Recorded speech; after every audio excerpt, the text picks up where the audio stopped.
Welcome, everyone, to another episode of the Talk Freelance to Me podcast. I'm your host, Ashley Cisneros Mejia, and I am so excited, everyone. Today, we have our first ever man on the podcast, and it's the wonderful, I can't wait for you guys to meet him. This is Damon Brown, everyone. Welcome, Damon. Thank you so Thank much you. for being here. Thank you for, I'm glad to break new ground. I didn't know Yes, this is a that. big deal. There's a lot of, we love our mamas and our sisters, and we've Of got, course. lots of girls on this show. So this is special, very, very special to have you here. Freelance fam, just to let you know, I recently had the opportunity to attend the ASJ virtual conference. It's the American Society of Journalists and Authors.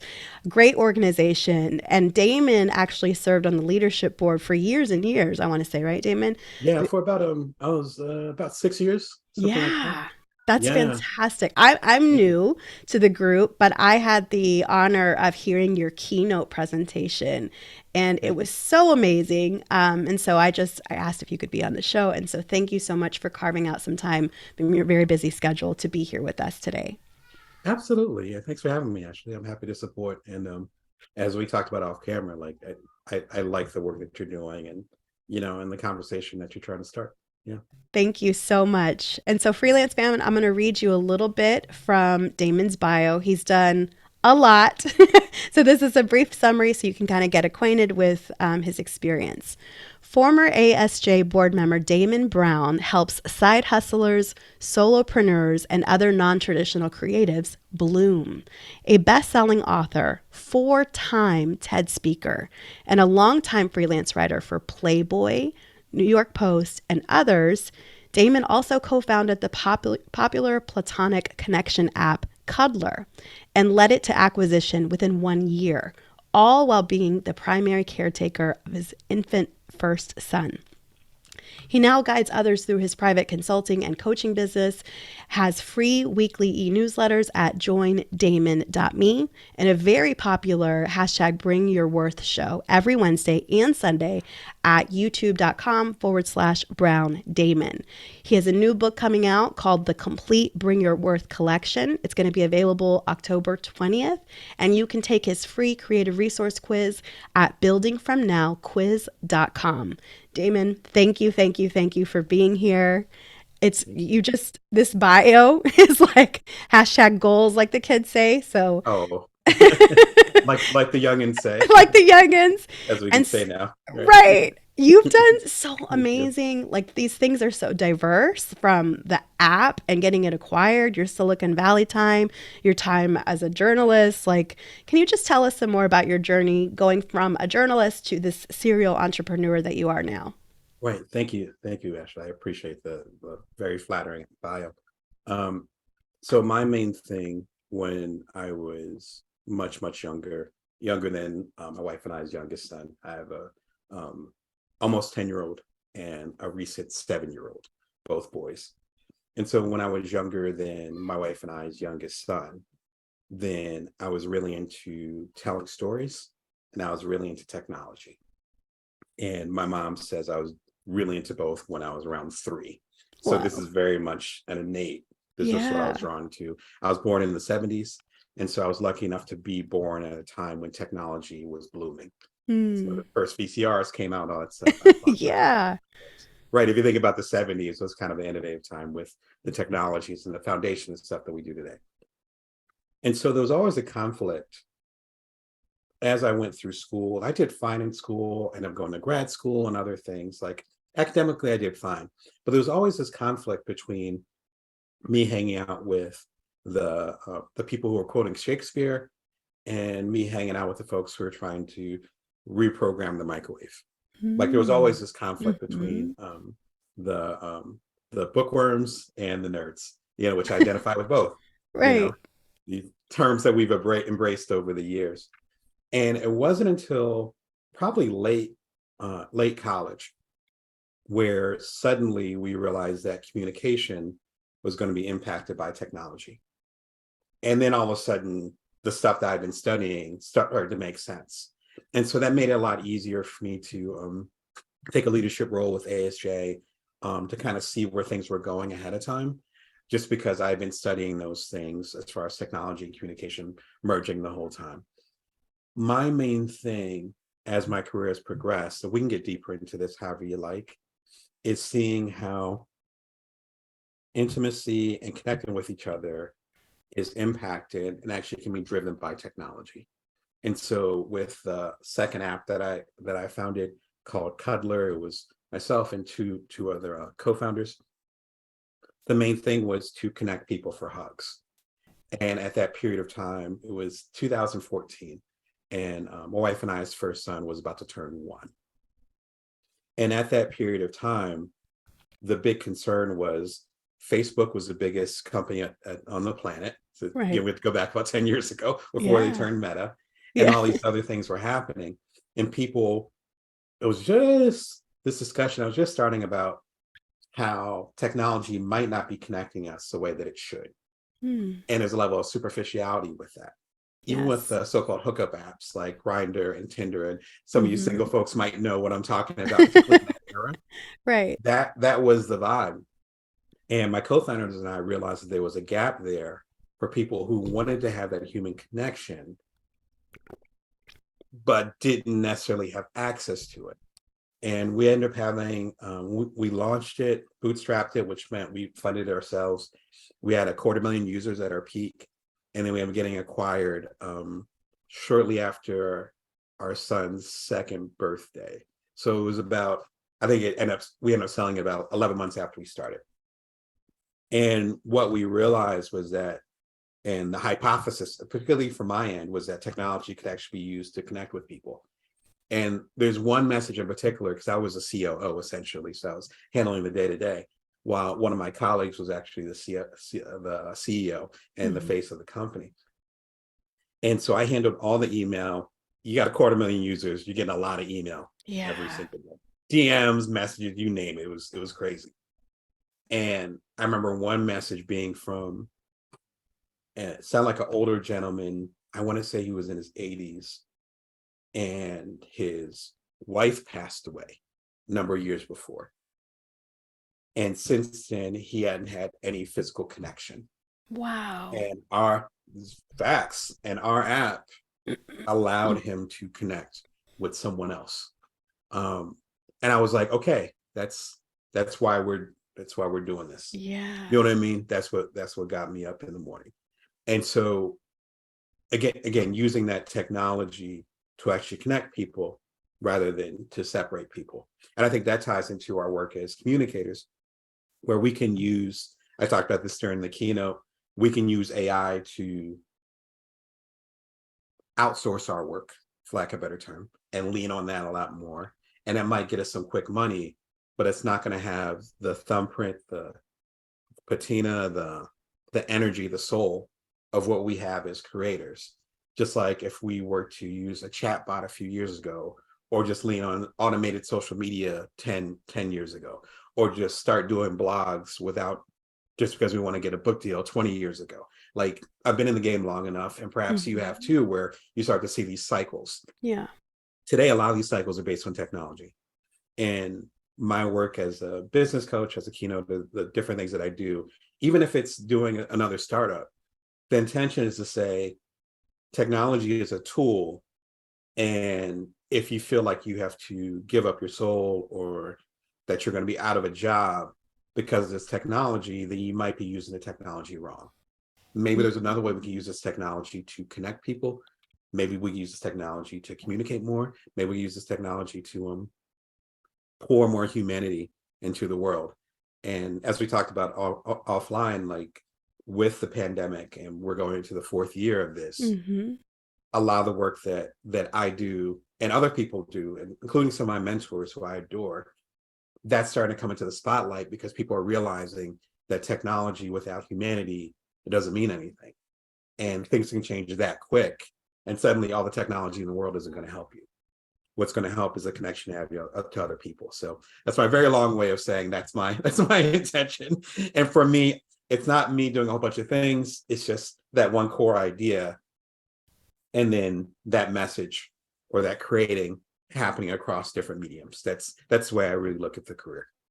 I love it. I think that's so That idea of connection, because that's what we do. That's what stories do, right? They help us Absolutely. connect to idea, to lessons, to morals, to other people, give us information. And with Cuddler, you were really helping people connect in the most a physical way. I think that's beautiful, and that's part of who we are as humans. That's what separates us from the robots, is that we're social creatures. We can't live by ourselves. Like, all the scientists have showed that babies have to be cuddled, have to be touched. That sense The baby studies break my heart. that, Yeah, yeah, it's so yeah. interesting. Even, we talked off camera about our kids and, having children. And I remember even, when I was pregnant for the first time, um, learning about, the skin to skin contact when you first have a baby. And, I didn't know any of these things. I'm learning it new. And even just talking to like my grandmother, like her experience having a baby was way different for a variety of reasons. But one of those things, that skin to skin contact, that wasn't a thing when she was giving birth in the 60s. Mm. And for me, it was like you have your baby and then you immediately, it's for bonding. And so I think you tapping into the ability to connect people, both with your storytelling, your ability to connect people with Cuddler, you definitely, yeah, like people might see your career and just be like, wow, there it is so diverse, and it is, but there is that through line that you can see, that connection, that using technology as a way to connect. I love Thank it. you. And for those of you who are trying to figure it out, that took me a long time to see that through line. Mm, And as people much wiser than myself, like I'm thinking of like Jonathan Fields, and I'm thinking of Jenny Blake, and Dory Clark, a lot of fellow coaches who have been in the game longer than me, who I have a lot of respect for. Um, all of them say that you should be driven by curiosity. right, We also understand that from the journalist standpoint, right, right? It's like, oh, the story's going to be on the cover of the New Yorker or whatever. It's like, no, that's not actually how you find good stories. What you do is you get curious and ask certain questions, even if you're just asking yourself questions about the subject. And you're like, there might be something deeper here. Let me pull on that thread. And then when you start to pull on that thread, then suddenly you start to see things come together. Um, for I have three best-selling books out of the 26 that I've done. The three that became bestsellers, I didn't know they were going to be bestsellers before I wrote them. right. You know what I mean? With doing Cuddler, and right before that, I did an app called So Quotable, which captured people's quotes. So Quotable did okay, and I learned a lot. The second one blew up, and we're on the cover of the Wall Street Journal. Weird, but because I did the first one on my own, I was curious about the first one, and then when I joined my partners, I was curious about the second one. It was the same process. Right. I have books that have sold, literally a dozen copies. I got some stinkers, and then I have other ones that have sold thousands. Same process. And so that's what I would encourage, if you're, particularly if you're a freelancer. We're curious about so many different things, and a lot of us are what they call multi hyphenates, where we're Yeah. interested in, right? We're interested in Mm-hmm. one thing, and then we're interested in this other thing and this other thing. And when people ask us at a cocktail party what we do, then we get confused. That was me Right. for right. That was me for several years, if not decades. I've written about this in the Bite Says Entrepreneur, where I wasn't really sure. And then suddenly the through lines started to come through. And that's why I can be so concise about it now. But I'm a little bit into my career, so now I see it. But as Steve Jobs says, your job is to follow the dots, and then you won't be able to connect them until after you've done some of the work. And suddenly you start to see the connection. So I would encourage people, if you are trying to figure out multiple things, don't try to box yourself in quite yet, because there's going to be a natural pattern that's going to start to show up. That's so good. That's so good, because a lot of times I think, entrepreneurs, storytellers, all of us, whenever we're creating something out of nothing, something that doesn't exist yet, a lot of times I think that we can get a little paralyzed in the thinking part, and we put off the doing.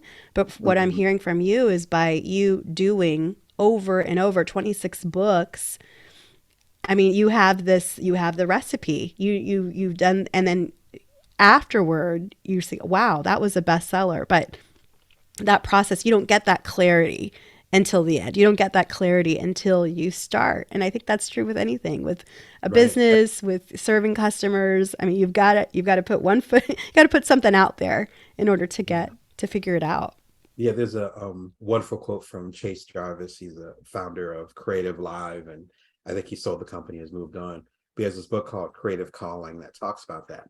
And my favorite quote from the book is he says, "You can't steer a parked car." Mm, So in that's other great. words, if you want to refine what you're doing, get your stuff together. I've done 300 plus episodes of the Bring Your Worst show, and I'm just now getting to the point where like my visuals are starting to look right. And I'm like, okay, now I know what I'm doing wrong. Now this is how I can improve them. And I look at my first batch of episodes and I start cringing. But that's the way it's supposed to be. Yes. Because I could be Yes. sitting here, you could see my office. I could be sitting here in this little office planning everything for the past 2.5 years, because it started 2 years ago. I could sit here for 2.5 years trying to plan the perfect episode and then record it, and I still wouldn't have learned unless I did the 300. Thank you so much, Damon. So you've done, like we said, so much. And you've also, this whole time that you've been creating and innovating and doing these businesses, these apps, you've also been writing the whole time. You've been a longtime freelance writer for and big publications, well-known household name publications like Playboy and the New York Post, and your column in Inc. magazine, which, as a business journalist, I love that. I'm like fangirling over here about Oh, Inc. you're too kind. Thank you. Yeah. So can you give us, there's a lot of writers who listen to this, a lot of freelance writers. Is there advice? Is there secrets that you can share for people who want to pitch to these high profile publications? I'd say the first step is to make sure that your network is good. Mm. I started writing for Playboy, and I talk about this in one of my keynotes. If you go to bringyourworth.tv, I talk about this in one of the keynotes, where I ended up connecting with Playboy because I was at an alumni meeting for Northwestern. So that's where I got my master's. And Fantastic. it was someone in the buffet line. I swear, there's someone in the buffet line, and everybody had their tags, and a tag said that they were editor of Playboy. And so I talked to them, while they're passing the carrots. I remember like yesterday, which is why I'm actually, I don't blush it off. I'm actually blushing at this. I'm like the audacity, but that was the Hey, moment. that was the You know what moment. I That was mean? your Like opportunity. Yeah. that was otherwise I Hmm. might not be talking to you right now. Like, so, Right. that was many years ago. And so that was the opportunity with that. With Inc. magazine, it was actually through ASJ, and it was a ASJ colleague who was doing stuff with Inc. And they found out that I just sold my company, and they're like, "Hey, we're actually looking for columnists. You might have an interesting POV since you just sold your startup." So then the two kind of pieces with that is, number one, having your network right. It could be your alumni network. It could be an organization like ASJ. I regularly go to the TED conference. So it could be something like that. We actually pay to be in this environment. When you're working through that, you naturally get opportunities with people who see the work that you're doing. I think the second part of that dynamic is actually always be creating something. And so if you already are doing a podcast, then you're more likely to get the attention of these organizations. The best dynamics I found is that when people or organizations see you doing the work that you claim that you want to do, and they're like, okay, you're representing what you're doing. Um, a friend of mine, Nilofer Merchant, she has a book called The Power of Onlyness. And she has one of my favorite terms. It's called signaling. So for instance, the way that I'm dressed right here, Hmm. I'm signaling a certain thing so that people identify with that, with me having a nice blazer and one of my homemade t-shirts that, it's available from damonbrown.net, that Yeah. represents something where it's like I'm wearing the gear that I made myself, but also have a nice suit on, or, blazer on top of it. And, and it's like that signals a certain thing to the community or certain people that I connect with. If you're giving out those particular signals, then that means that tribe or that group that wants to rock with you will recognize you and be part of that wave or that cultural change that you're trying to make. You might use different language than I would. I'm really big on cultural change, but whatever impact you're trying to make, if you're not signaling the right thing, like if I was wearing like a rock t-shirt and it had a couple holes in it, which I love rock and roll. I got musicians right behind me Yeah. on my wall, but that wouldn't be the signal of the people that I'm trying to connect with, nor the people I'm trying to lead. So this represents me and the bigger idea. If you're able to create articles, podcasts, in our case of journalists, any type of medium that represents the direction you want to go in, then you'll be able to get the attention and the discussion of the different people and organizations that you want to work with. That makes so much sense. I love it. I think that, and there's a quote that talks about, dress for the job that you want, not the job that you Sure. have. And That's right. that makes so much sense. I appreciate that. And so in addition to all this journalism work, you've also written 26 books, did you say? Yeah, the That 27th is is coming out in October. Yeah, I love books. amazing. I Thank you. loved that. So what's your secret? There's so many people who say, I have a book in me, I want to write one, and they can't even, they're having trouble with the first one. And you've done this 27 times. So do you have any secrets to sticking to this process, completing the manuscript, and actually publishing these books, and how you've been able to be so consistent with it time after time? Thank you for the compliments. It's not as smooth as it looks, so let's just put that out there. I think there's a few different secrets. The first one is to start writing your book before you actually do the book. And so my first major bestseller was The Bite-Sized Entrepreneur. And that was shortly after I sold the startup. And it's available in the compilation coming out, the complete Bring Your Worth collection. It was 21 chapters. About a third of those chapters were based or modified on my ink column that I've been doing. So if you kind of want to work backwards, which I believe it was Tom Peters, Stephen Covey talked about begin with the end in mind. And so if you work backwards from there, I got the opportunity. Well, I sold my startup. That got me on the radar of colleagues who were working with Inc. magazine. They said, "Did you want to do a column?" I said, "Sure." I did about a column or two a week for about a year. And then all of a sudden, those columns started to form into a bigger narrative. And that bigger narrative became The Bite-Sized Entrepreneur. And there was quite a process to get that published. It's actually published under my own imprint because the publishers in New York didn't see the vision of what I was trying to do. So then that ended up starting me self-publishing. And then it became a bestseller. And then because I was self-publishing, then I have the opportunity to publish as much as I want to. So there are all these little curiosities, we'll call them that, all these little curiosities that led up to that. So it wasn't a matter of me saying, "Hey, I'm going to publish a book." It was a matter of me saying, "I just sold my startup. Something that took up a lot of my time is now gone. And I want to do more freelancing. And I also want to share some of the insights I've got because I didn't know anyone else who sold their startup. Actually, maybe Right. two other people. So it's like who I knew really well, who I could talk to them about it. Other than that, it was me, and being a 30-something Black male, who's taking the lead at home, raising then became two kids shortly after that. My wife had a traditional job. It was like there was no blueprint for me. And so I'm like, well, how can there's stories I have to tell. How am I going to tell people these stories? Oh, there's opportunity with Inc. magazine. Oh, okay. Well, maybe not only can I tell other people's stories, but I can help unpack all this intensity because from the beginning of the second startup to us selling it was less than a year. So it was it was a whirlwind. Yeah, we started right before our son's first, around the time of our son's first birthday. No, I'm sorry. We started it 2 months after my son's first birthday. And then we sold it right after his second birthday. So it That's was about a 10-month amazing. period. That was Wow, that's it. fast. Yeah. Whirlwind, whirlwind. And so I'm like, so then I'm actually unpacking some of it for myself. And the book gave me opportunity to do that.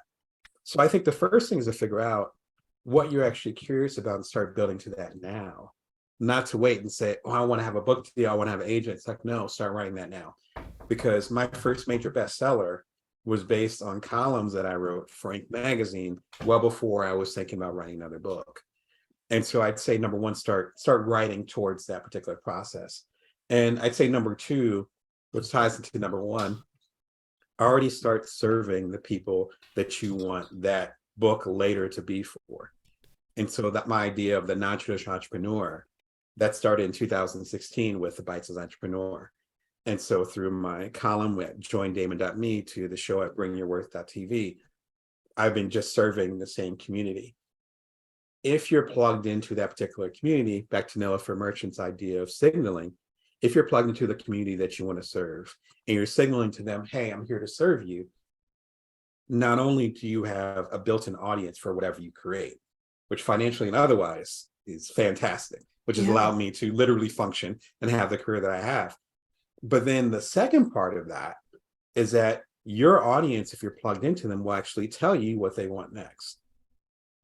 And so after the Bites Entrepreneur turned into a series, and then I am doing a left field book called Bring Your Worth, which is really that me working as a coach and helping out creators, freelancers, entrepreneurs. I realized that a lot of the challenges they had as far as how much they charged Mm-hmm. for their work, um, how much they were able to make an impact on the world, there was this root issue with them not feeling like their voice mattered. Mm-hmm. And it is about 2018, 2019. So that's become a big part of the discussion now, which makes my heart feel big. 4 or 5 years ago, we weren't really discussing, we were discussing how much we got paid as creators. But as a coach, I realized there was a deeper problem, a root problem, where it's like, how are you going to get $3 a word from the Smithsonian when you don't really think your words are worth 30 cents? Right. How are we going to navigate that gap? And in being connected with our community, I realized Bring Your Worth was the next book that we needed to have. And the book came out and it bombed. Mm. But then 3, 4 years later, suddenly it's picking up steam and it's become one of my better books. And obviously it's the name of my imprint now and the TV show. And I have people contacting me now saying, I found this old book that you had from 2019 and I just grabbed it and this is what I would need to hear right now. And it made me emotional because I'm all like, yeah, like, I put my foot, as we say in my culture, I put my foot in that book. Like I really put my energy into that Right. book, Yeah. but it wasn't the time for it. They weren't ready yet. Yeah. But because I was connected to the community, I had a feeling that's what they would need next. Next. So I think that would be the second part, is staying connected to those communities that you want to serve. And then being about 2 or 3 steps ahead in the journey. And if you're 2 or 3 steps ahead in the journey, then you can help them get to where you are. And you can create content or media, whatever you're doing. You can create stuff that's going to serve them the following month, the following year. That's, I think, at least in my experience, that's how you build something. Because then you're Right. like, you're a few steps ahead. I have a feeling this is what you're going to need in 2024. Mm. Let me go ahead and build that. And having the patience, the perseverance, even finding the resources sometimes to build on that level will allow you to have a longer career, because then you'll be ahead of the game. And then people will be like, yeah, Ashley's exactly, she has this voice where she already knows where I'm going. Right. You know what I mean? That's so good. So good. So you shared so many gems within that bit. Thank you so much. When you mentioned that it was about 10 months from when you started Cuddler to when it was acquired, Yeah, September that's to July, I think. So that's yeah, whatever that is. amazing. Yeah. Can you what are the biggest, maybe the top two key lessons that you got from that experience, from selling your app that you just started? That's amazing. Wow. I said the number one thing is that you're not going to be for everyone. Mm. My mother always talks about this. I'm thinking about my mom right now. And so when we launched Cuddler, within a week, it became the number one app in several countries. So America, Canada, Germany, for some reason, Australia. Like I still remember these odd countries. They need hugs. They need They need a hugs, hug. exactly. Right. And we had right. And I think we had 100,000 downloads and 10,000 completed hugs, which is like our metric within the first week. Right. At the exact same time, I'm giving this context for a reason. It's not a humble brag. I'm giving this for a reason. The exact same week, we were roasted on the late night talk shows and Oh. the morning shows, and by my former freelance contributor contribution publication, the New York Post. So we were getting roasted, But that's how you know you made it, right? If you're roasted. on. Right. If you're on page 6 or whatever the equivalent is now, Yeah. exactly right. Oh No, it was man. like the Kelly Ripa and Michael Strahan at the time show, Yeah. the morning show, and they're Mm-hmm. ripping into Cutler. Go on YouTube, do a Google search for CUDDLR. They were ripping us a new one, as they used to say. And what we realized was, number one, all press is good press. In that case, it actually Right. helped. People are like, why are people talking about this app all of a sudden? So then more people downloaded it, of course. But then it also showed that there was a specific audience. Seth Godin calls it the minimal viable audience. So the people that really get the stuff that you're doing, you hone in on them. Mm-hmm. We could have been like, oh, this is embarrassing. Like, they're making fun of us. Let's pull the plug. Mm-hmm. But we didn't, because we were serving the audience that we intended. A lot of people that I coach, and even myself sometimes, we get lost in that, because we're like, oh, okay, well, this book only sold 100 copies, so it must not be doing it. There's a fantastic quote, and I'm going to mess it up, so forgive me to all you hardcore history buffs, but I believe it was the Sex Pistols, Never Mind the Bullocks, which they're a punk band, very late 60s, early 70s. Sid Vicious and other folks were in there, as well as, yeah. Anyway, big detour there. Their album didn't do very well at all. It bombed. But the saying is that every person who bought a copy of their album started a punk band. Wow. And so perhaps the Ramones, much later, it'll be Green Day, which is more in my generation in the 90s. Yeah. They got a copy of that Sex Pistols album, and then they did something with it. That's, as I was talking about with my book, Bring Your Worth, the sales were rough. I just had a bestseller. Yeah. And I'm like, oh, wow, okay, maybe this is a wrap. But the people that got the book. And then now they're doing cool stuff, because they let me know. They're like, hey, this inspired me to do this, that, and the third. And so to not mistake the numbers and the quantity for you not hitting the people that you want to hit. So that's like the biggest lesson, number one, from us working with Cuddler, especially after the acquisition. It's like, of course, but while we we're going through it, it was not quite as clear. I'd say the second thing is knowing when to stop. And it was shortly after Valentine's Day where I ended up, I would have morning meetings with my other co-founder, because the third co-founder was more in the background, and we'd have morning meetings. And I remember getting up super early in the morning, because that's when I would work with them. And we got on our Zoom call, or whatever the equivalent was. And I was like, I think this is it. And he was like, yeah, this is it. Because we knew that we accomplished whatever we were going to accomplish. And for me, it was showing that technology could be used to connect people rather than separate people. We got 250,000 users, like, okay. And so then when we had that conversation, that's when the calls started to come in as far as potential acquisition. Wow. But we knew that wave had crested. We did the very best that we could.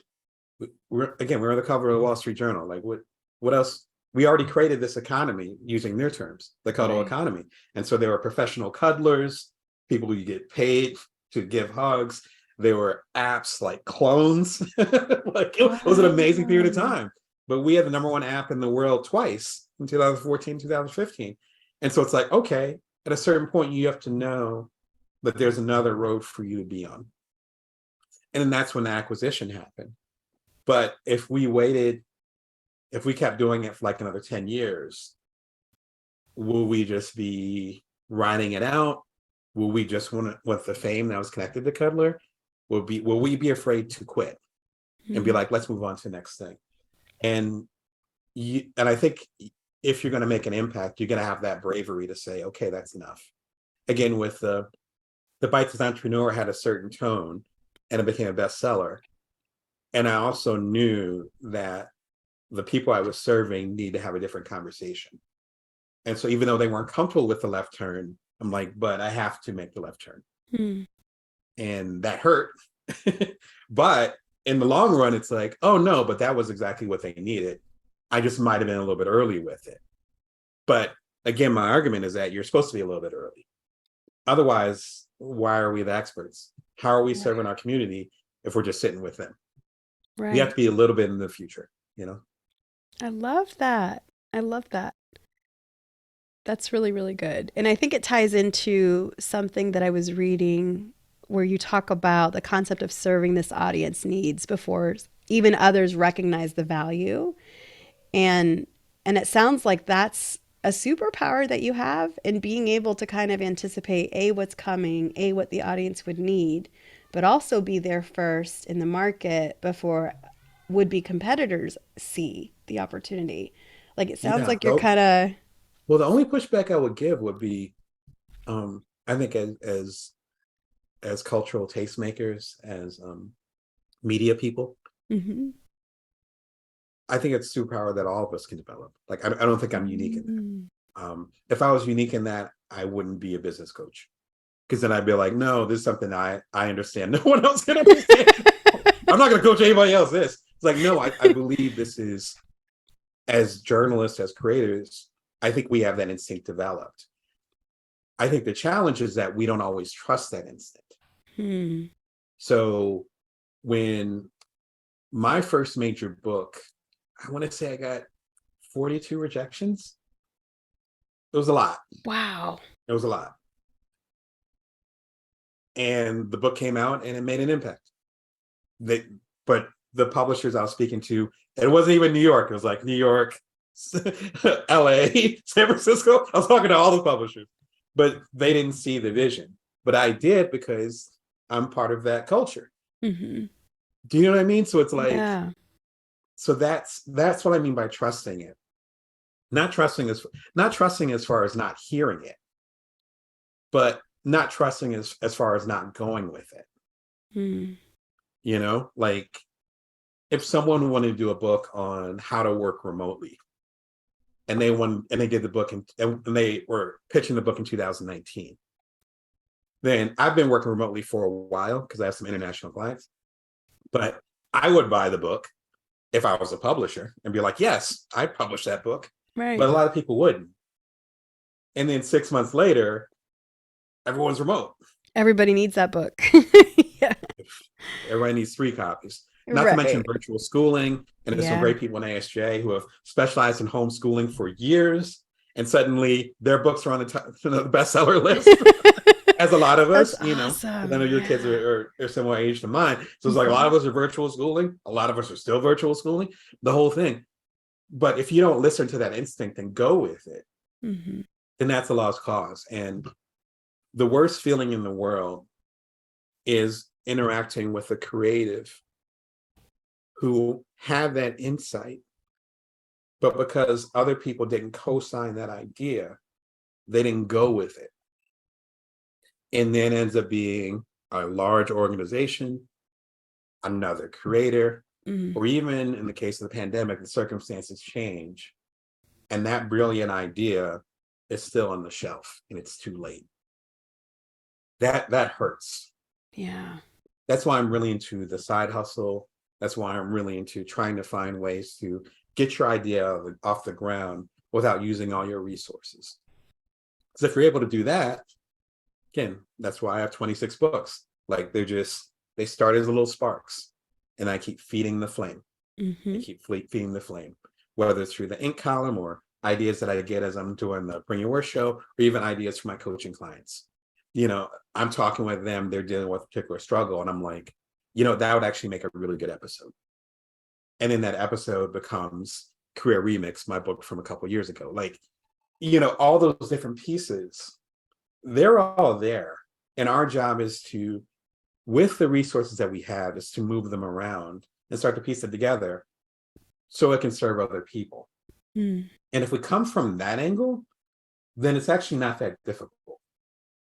And then that requires, like we talked about earlier, to go deep and be embedded into this community that you want to serve. I don't serve people in the C-suites. Though I've had some coaching clients in the C-suites, nothing wrong with that. But that's not my primary audience. I don't serve people that are trying to get to the next level in their traditional corporate job. A couple people I've coached that have been in that area. Not so much though. My thing is not traditional entrepreneurs. So minimal viable audience. So because it's so narrow, I'm not writing for anybody else. Mm-hmm. That allows me to be a lot more productive. And so the more you focus on, again, the people you want to serve, and don't be afraid to say no to the things that don't fit the people that you're trying to serve, then the more, I think, output's not the right word, but the more in tune you can be as far as creating and serving the audience that you really want to care about. I think we get into trouble when we start to dilute the different things just because we feel like that's what Playboy magazine wants. That's Right. what I write for AARP. So that's what AARP wants, or that's what this book publisher wants. So I better change my message for that. I think there's ways, particularly with all the technology we have, to build that minimal viable audience and to be embedded like a war reporter, to be Yeah. embedded in the front lines and help them get to the next level. Like, but you absolutely have to make a choice. And some folks don't want to do that, and that's okay. For me though, that's been the secret to, to me being as productive and hopefully impacting folks as much as I feel like I have. I think so. I think that's the key, right? Because even from just the consumer's perspective, or in your case, the solo entrepreneurs, the freelancers, it is such a special world. It's different from corporate. It's different from having a small business and having like a staff of 15 people. That this flavor of entrepreneurship is so specific. And when you were talking about just that ability to serve and just knowing what they need, that comes across because everything that you're putting out is focused on them. And so when they see it, it's so refreshing. They feel like I'm home. I found somebody who gets me. I found somebody who understands my specific piece of this entrepreneurship pie. And I think it's just a match made in, just beautiful things can come from that because you're in tune, they're in tune, and you can go forth together in just this a synergistic way. It's really cool to see. And yeah, thank you. And I agree with you. There's going after the depth instead of the Mm-hmm. breadth. And Yeah. if you're gonna be, you know, if you're gonna be in the game, with ups and downs of freelancing, independence, bootstrapping your companies. I never got VC or venture capitalist funding for either one of my startups. If you're going to be in the wild, wild west, let's put it like that, then you need to make sure that, you know, your horse is strapped on. You know what I mean? Mm-hmm. You need to make sure that you have a compass instead of a map because you need to understand where the geography is changing as opposed to where it was. Whatever analogies you want to use, you need to go for depth. Now, if you end up having something where it's more structure, then maybe you don't need to do the depth as much. But if you're going to be in this for the long haul, eventually you're going to have to work on the depth a little bit too. That's beautiful. In your ASJ talk, you were sharing a lot about AI, and I know in your coaching work, you're really focused on helping creative people develop ways to establish their passive income. And this is such I feel like a topic everybody's curious about. They want to know, And you've been able to really leverage AI. I know you were using Midjourney, and you've been able to really make something of it and use it for products to create books. How can listeners use AI to work smarter and maybe create some digital products the way that you have? It's a really good question. And I think the first step out of first step is to take the technology out of it, which might Okay. sound contradictory. In fact, it is. Um, but to figure out again, who do you want to serve? And so in my case, I have my again the same book, The Bite-Sized Entrepreneur from 2016, and I use Midjourney, which is a tool where you can write in a particular picture description, and then it'll design the picture for you. It's very magical. It's very strange. I've been Oh, using it for cool. almost a year now, and yeah, like a lot of AI, it feels like there's some elves in the box there. Very Keebler. Um, so I use that to do a semi-animated slash illustrated version of my audiobook for the Bite-Sized Entrepreneur, and then um, there's 21 chapters, like I mentioned, and so for 21 weeks, every Monday, I was premiering a new chapter. And with my larger audience now on the Bring Your Worth show, I realized a lot of them didn't know the Bite-Sized Entrepreneur because my show premiered in 2020. Hmm. The book came out in 2016. See. And so it's almost like a different phase of my career. And so I'm like, how can I package this in a way where I can serve the people that watch bringyourworth.tv and also repurpose, can't think of a more clinical term, but or a less clinical term, but repurpose the content that I've already created. And because I self-published it, I owned the intellectual property. So I didn't have to call an agent. I didn't have to get permission from a publisher. I was just like, yeah, I'm going to do this. Just kind of ran with it. And so in this case, it was a way to serve the not traditional entrepreneurs who were getting to me through the channel and or didn't know me back when the book came out almost 10 years ago. So I think number one, it starts with thinking about who you want to serve. I think the second part is seeing how technology can be a partner or an ally. That doesn't mean you plug a bunch of stuff or write a bunch of stuff into the hottest AI platform and then it spits out an article for you and then you go and try to publish the article. It doesn't mean that. What it means is, let's say if you want to improve an article that you've written, that means maybe using that AI tool and say, hey, can you give me some insight as far as how I can make this article stronger? Or even taking it a step back. Smithsonian, as I mentioned a couple of times, that was my dream publication when I first started freelancing. And so if that existed back then, because well before AI took off, but if that existed back then, I could do the query that I spent 2 days writing, no exaggeration, for Smithsonian, that was about to mail through the mail system, right? So And cool. said, right? And do the Yeah. safety, the self-addressed stamped Mm-hmm. envelope. I'm gonna tell you how old I am, right? But putting it in there and I, printed off on my dot matrix printer. If I had the equivalent of some of the AI platforms, I can go ahead and put in the query and say, hey, where does the grammar not quite match? Or how can I make this more persuasive? And then, maybe all these years later, maybe I would have been a regular writer for the Smithsonian instead of getting rejections from them. Like those are ways that we can partner with technology.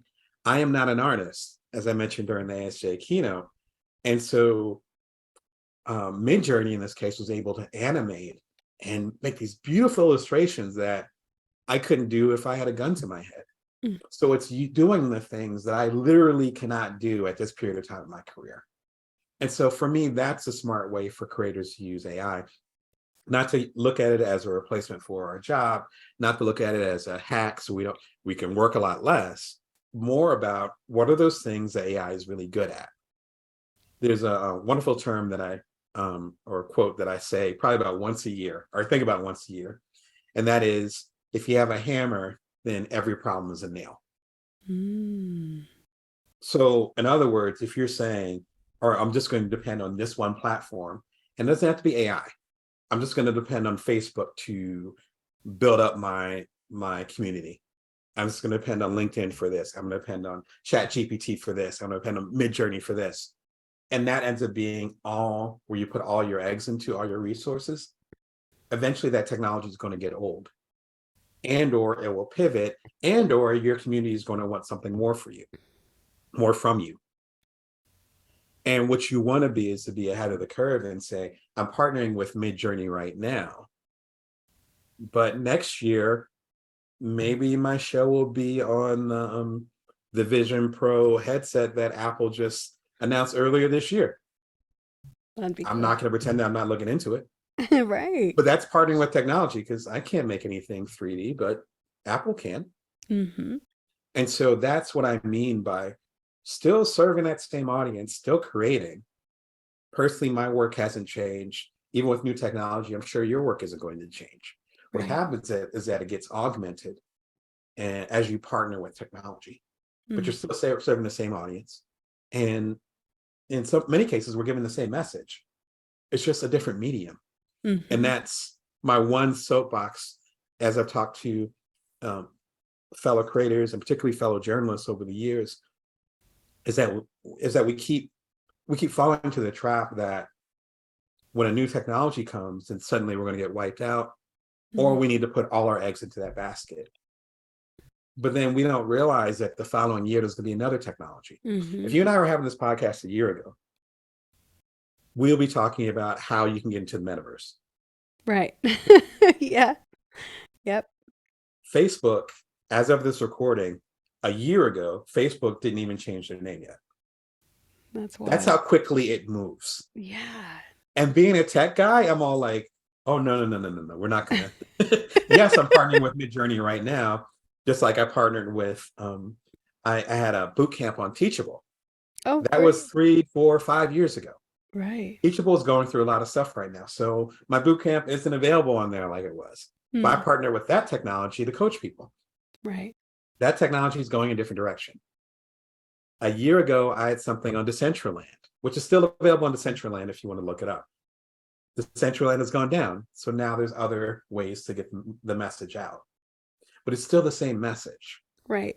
And as creators, we need to think about that, where we don't want to be wedded to a certain technology. Particularly nowadays, technology moves way too fast for us to say we're going to make an impact in the world based on this one particular technology. That's not the way that we want to approach this. The way we want to approach this is say, who do I want to serve? How can I partner with technology to serve them better?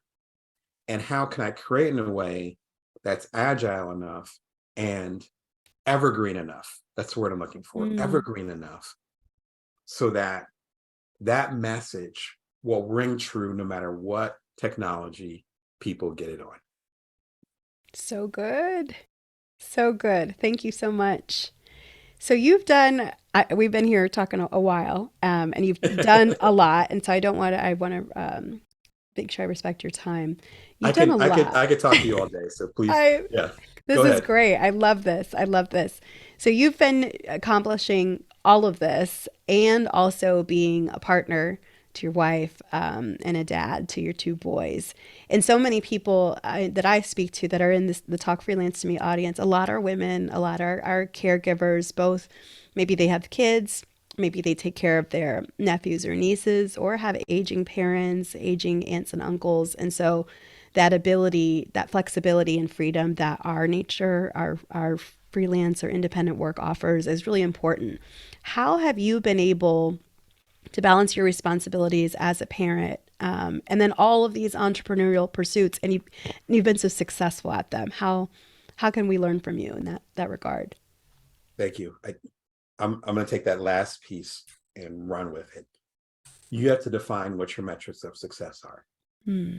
And so my wife started working from home about 2, 3 years ago. She's a pediatrician, Oh, and the amount of nice. stuff that was happening, you can imagine. Yeah. She was like, I need to shift things. So she's working from home now. Before that period of time, she had a traditional job as a pediatrician, and it would just be like me and the boys hanging out. My metrics had to change. Hmm. As I talked about and I talked about this in the Bikes as Entrepreneur. Again, that's part of the compilation that's coming out in October. if I was looking for what I did with my first startup, So Quotable, it took me 5 months to do the app. If it was with someone who knew technology a little bit better and or didn't have kids, because my son was born a few months before I started So Quotable. And so if it was someone who didn't have kids or wasn't married or had this kind of open schedule Right. that we all had at one period of time in our lives, then I could have done So Quotable in 5 weeks. My friends in Silicon Valley, and we had just moved to San Diego. So my friends in Silicon Valley, where we had just left, they could have did it in 5 days. Wow. And I was aware of that. And it's really hard when you know something's taking you, what is that, 200 days, 150 Right. days? Yeah. It's taking you 150 days. And you know that your colleagues in SF in San Francisco could have done it in 5. Hmm. What I had to remind myself, though, is that I wasn't going to drop the ball with Alec, our first son. Mm-hmm. I need to take care of myself. And I'm a new dad. So Mm. I don't know what the hell is going on. Right. And I'm still trying to bring in income, Mm-hmm. right? Because I'm still freelancing. So I was still writing for Playboy and others. So I'm still freelancing, trying to get this app off the ground, and then taking the lead with our son during the day. And so I had to give myself grace. And the best way I found, when you got little tiny human beings at home, is to actually give yourself time. So if you actually stretch the time, then that comparison game gets a little bit easier. And I gave myself that time, and the app got out the door and it did what it was supposed to do. And if I didn't do that app, then there will be no cuddler. If Right. there was no right? If there's no cuddler, then there will be no business coaching, no TED Talks, none of that. Like all that would be gone. I'd be on a different path. I'm sure I'd love the path I would be on, but that was like the seeds of that. And if I allowed myself to get frustrated because I was using somebody else's metrics or the metrics of my old life, then I wouldn't have made it. I would have gotten too frustrated. So that's like the number one tip I can give for people who are ambitious like me. You got to stretch the timeline. You have to. Mm. I'm even stretching the timeline now, and our kids are like 7 and about to turn 10. They're at camp right now, with the summer camp and all that, which is great to have that break. But my wife and I are still on in the morning, Right. getting them out the door. Yep. And then camp isn't necessarily all day. So then I was Oh. calculating it and I'm like, I still have like, you know, 30-hour work week. You know what Yeah. I mean? Yeah. While the kid, right? You know what I mean? Where it's like I can just Mm-hmm. focus, I have a speaker behind me, put on my favorite jazz or hip hop or whatever, and zone out and focus on the show, focus on my coach clients. That's it. So I still don't even have the time for a full-time job. Mm. And they're 7 and almost 10. So again, we're kind of in that zone where if we have a young family, we're going to have to stretch the timeline. The second tip I would give, and this is kind of a theme in my books, is that if you run away to the circus, you're eventually going to have to come back home. Mm. And what I mean by that is, if you say, I'm just going to focus on my career stuff, yeah, the kids will be there. They're getting on my last nerve. You and I can both relate to that, Yep. right? 100%. Right? Let's Yes. keep it honest now. My Exactly. kids were just getting on my nerves yesterday. So they're getting on my nerves. They're got 2 boys, so they're fighting over stuff because they're Oh my close in age gosh. or whatever Yeah. the dynamic is. Or they won't sleep at night because they're breastfeeding, whatever the dynamic is. That's going to go away. Hopefully for good reasons. And Mm-hmm. they get older, they mature, they hit puberty, whatever happens. And then you still think that your role is there. I'm just going to put this to the side. And let me focus on this. Let me focus on this new shiny object. And as many parents have said, way wiser than me, the days go by slow, but the years go by fast. Right. Right? So you're going through your grind. Again, we both relate to it. You're going through your grind, and it's so easy to get frustrated in that moment. And that's when I'm so thankful for, with particularly the journey with Cuddler and the TV and the newspaper features and all that other stuff and the acquisition and all the pomp and circumstance. When we sold the company, then all the spotlight went off, right? Because we sold the company. It's like, we're not founders anymore. Right. And then it was just me and our 2-year-old and our kid who was about to come later on, the beginning of the following year. We just found out we were pregnant shortly after that. And that was it. That was my entire world. Imagine what would have happened if I did the proverbial running away to the circus and soaked up all that stuff with the ego and, oh, I'm the stuff now. And, oh, yeah, I'm the number one app in the world. Oh, I did it again. Oh, I got it twice. We got 250,000 users. We sold the app. And then where's my identity? I think there's a parallel here too to the other extreme, which my wife and I talk about because we both deal with that. But a lot of people that I coach who have little kids, particularly who are women, deal with this as far as going in the opposite direction, where their identity is, I am mom. That's it. And with me taking the lead on a lot of the stay-at-home parenting in the beginning of that, I could have fell into that where it's like, I'm dad. But they don't need dad like they did 10 years ago. Right. You're in a few years ago. Even last year, I can see they're starting to get their distance, which is cool. That's their process. My wife's going through the same thing. It's like, no, we don't need you quite as much.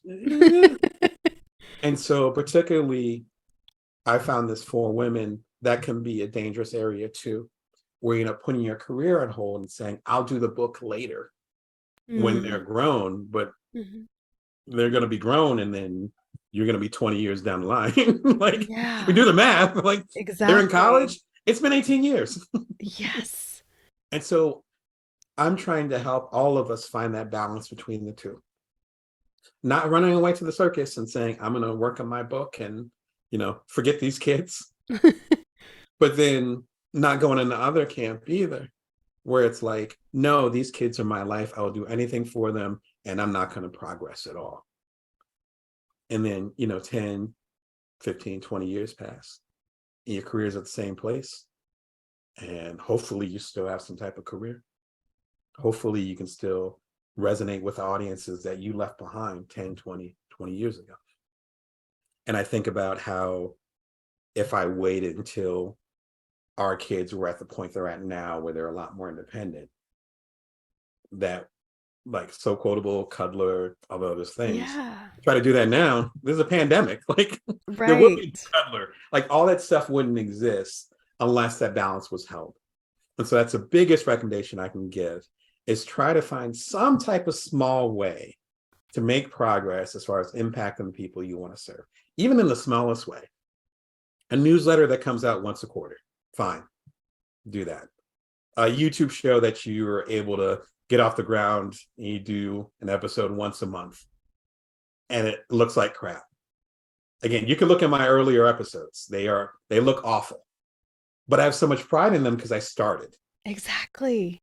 That's it. Mm-hmm. So good, Damon. I know the audience is just going to be so inspired by this conversation. I know you've got the book coming out October 20th, and people are going to want to follow up with you and follow your journey. Where can people find you online if they want to learn more about your show, about the Bring Your Worth show, and all the things you have coming up? Yeah, thank you for having me, Ashley. So the complete Bring Your Worth collection is available for pre-order. That'll be out October 20th. You get it on Amazon or any of the major bookstores. The Kindle version is pre-order, and the paperback pre-order should be up by the time you guys listen to this. You can also get signed copies from me at damonbrown.net, as well as the different merch that I have, such as the Bring Your Worth mug and other things. That's all plays part of passive income. So I'm trying to walk the walk as far as the stuff that I'm talking about as a coach. If you want to coach with me, you can also learn more about that at damonbrown.net.